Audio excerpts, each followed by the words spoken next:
So based on my experience, I can see there's different types of career transition.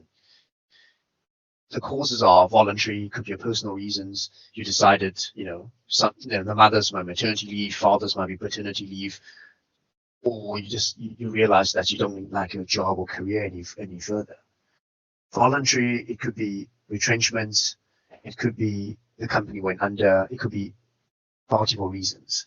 But the causes could be voluntary, your personal choice, or involuntary, you didn't have a choice in this matter. And different types of career transition could be a change in your geographical location. It could be a change in industry. It could be functional change. You're doing different type of work. And everyone's situation is unique. Doing assessment, realistic self-assessment of who you are. To understand, what qualifications you have, what kind of industry experience, functional experience, what kind of network that you have, management skills, understanding your personality, where are you based, and IT systems. And, you need to find out the job that you're looking for, what they're looking for, what kind of qualifications, industry experience, functional experience, network, management skills, personality, location, IT systems, and how do you overlap with the job you're looking for. And the more overlaps, the easier for the employer and yourself, the employee. And you can find that out from job description, go onto these job seeking websites and LinkedIn. You can find a lot of information, try to match, who you are versus what the employers are looking for. The last piece is around motivation. And really, this is about really questioning, what is your driver for being able to take on this new challenge and opportunity? Are you ready to have to flex and adapt? Are you excited about that? What is it you're looking to gain to be able to learn about this new environment, whether that's a country or a different culture and industry in an organization? And to be able to be mentally prepared and keen to be able to explore that. As I said, I've moved around quite a lot within English-speaking cultures, but also into Spanish-speaking cultures, and now in Asia, which is obviously Hong Kong particularly is English-speaking, but not entirely. So I've moved around quite a lot. There are several lessons I've learned from each time I've moved. The overall lessons that I think are appropriate are firstly that you must avoid being an ugly expat. There's nothing worse than people who go to a country and expect everything to be exactly the same as where they came from. It irritates the people who you are working with, and it's also insulting to the place you've moved to. It's essential that you learn something of the local culture, something of the local business life, and also something of the local social life as well. If you can, I think it's important to try and learn the language. So if you're going to move geographically, think about what you're going to gain as a result. Exposure, experience, bravery.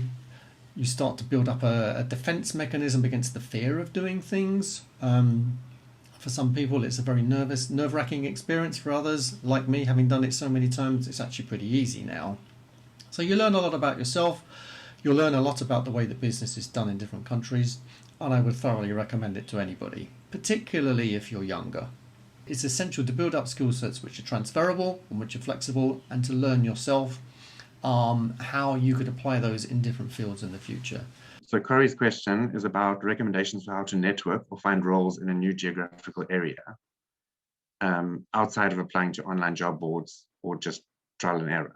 The best way is actually to reach out via LinkedIn. Probably the best way, better than job boards. I would just physically go to the place you want to move to.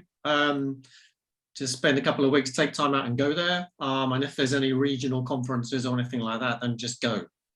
And hand out your card and just build up the confidence to go and approach people and ask them. Your network that you have now may not necessarily be able to land you a new role, but they might have contacts that you could develop from a different angle. And it might be those second and third degree contacts that could be quite helpful. So that could either be from LinkedIn, as Joey was mentioning, but there's two different pieces. One, finding the new role is obviously very important. And if you're moving to a new location without being transferred by an organization, then I can definitely see the drive there. But it's also about building a community when you're there and having a social aspect and having a life there. So being able to understand, does anyone in your current network now know anyone who lives there? Because even if they're not going to be in a position to give you a job, they will have their own network in that location. Can you introduce and share your networks and ask within your professional space, does anyone know people who have moved across? Posting on LinkedIn and saying, I'm moving and I'm really excited. Does anyone know who I could speak to be able to build my network there? There are lots of different ways that you could approach that. But I think not just assuming that the people that you know, whether they can offer you a job directly or not, isn't necessarily the best way of looking at it. Do they know anyone that you could introduce and understand more about that location? Who do they know that might be able to help you in the future?